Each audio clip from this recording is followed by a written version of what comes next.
श्री सरस्वती नमः। श्री कृष्णाय नमः। देखिए, आज हम चर्चा करेंगे श्री गणेश स्थापना की।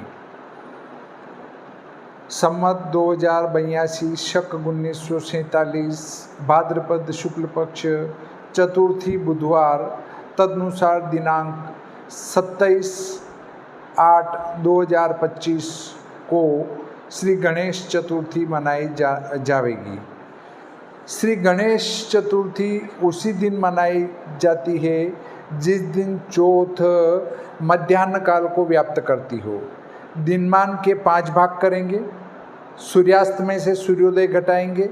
घटाकर प्राप्त अंतर जो आएगा वो दिनमान होगा।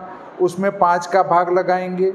5 का भाग लगाने के बाद उस भागफल में 2 का गुणा कर देंगे। 2 का गुणा करके उसको सूर्योदय में जोड़ देंगे तो मध्याह्न काल का प्रारंभ होगा। इसमें फिर वो भागफल जोड़ देंगे तो मध्याह्न काल का समाप्त होगा। इस समय में तीज को चतुर्थी आ रही तो तीज को गणेश चतुर्थी होगी, और चौथ को चतुर्थी आ रही है तो गणेश चतुर्थी चौथ को होगी। तो इस वर्ष चतुर्थी के दिन ही चतुर्थी मध्याह्न काल में व्याप्त हो रही है, इसलिए गणेश चतुर्थी 27 अगस्त को मनाई जाना शास्त्रोक्त है। सभी पंचांगकर्ता और सभी विद्वान इसी दिन गणेश चतुर्थी को मान्यता दे रहे हैं। अब श्री गणेश जी की स्थापना कब की जाए, इसको मैं आपको लिखकर बताता हूँ। दिनांक 27/8/2025। वैसे गणेश जी का जन्म चतुर्थी को मध्याह्न काल में बुधवार के दिन वृश्चिक लग्न में हुआ था। इससे वृश्चिक लग्न में ही श्री गणेश जी की स्थापना की जाना उचित है। चतुर्थी को अक्सर भद्रा रहती है। चतुर्थी का पूरा मान निकालेंगे। मान निकालने के बाद उसको आधा करेंगे। आधा तो पूर्व का जो आधा भाग है उसमें भद्रा नहीं रहेगी, और उत्तरार्ध का जो आधा भाग है वो पूरी भद्रा कहलाएगी। तो गणेश चतुर्थी पर भद्रा होती ही है, इसलिए भद्रा पर विचार करने की आवश्यकता नहीं है।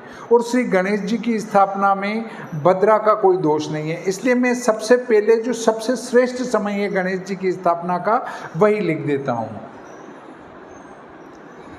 वृश्चिक लग्न,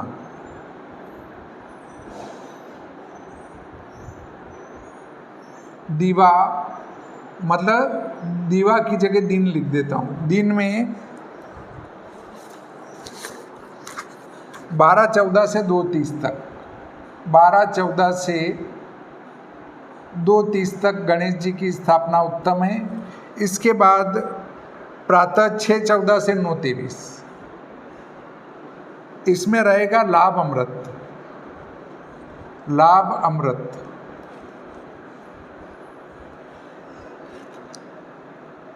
प्रातः 6/14 से 9/23। फिर शुभ का चोगलिया रहेगा दिन में 10:58 से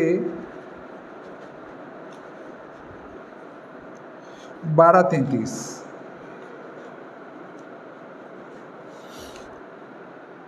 लाभ का चोगलिया रहेगा सायं 5:17 से 6:51। इन समयों में श्री गणेश जी की स्थापना कर लेना उपयुक्त रहेगा। सबसे श्रेष्ठ समय में अगर गणेश जी की स्थापना करना चाहते हैं तो वृश्चिक लग्न में दिन में 12/14 से 2/30 में करना उपयुक्त रहेगा। अगर आपको इस समय ऑफिस जाना है तो प्रातः 9:23 तक कर सकते हैं। इसके बाद यदि आपको सुबह का टाइम नहीं मिला तो 10:58 से 12:33 में कर सकते हैं। और यदि कोई समय नहीं मिले तो शाम को 5:17 से 6:51 में कर सकते हैं। दूसरी बात एक और आती है कि राहु काल रहेगा तो फिर क्या करेंगे। राहु काल का धर्म सिंधु, निर्णय सिंधु, आपका मुहूर्त मार्तंड, मुहूर्त गणपति, इनमें कहीं भी वर्णन नहीं किया गया है। इससे आपको राहु काल मानने की कतई आवश्यकता नहीं है। राहु काल का कहीं से कहीं तक कोई दोष नहीं है। वो तो आजकल लोग ये कहते हैं कि अरे पंडित जी को राहु काल का ज्ञान नहीं है, राहु काल में मुहूर्त दे दिया, तो उनको बताना पड़ता है कि भाई राहु काल रहेगा, इसको छोड़ देना। बाकी राहु काल का शास्त्रीय दृष्टि से कहीं तक कोई महत्व नहीं है। इस प्रकार आज का ये प्रकरण यहीं समाप्त होता है। श्री सरस्वती नमः। श्री कृष्णाय नमः।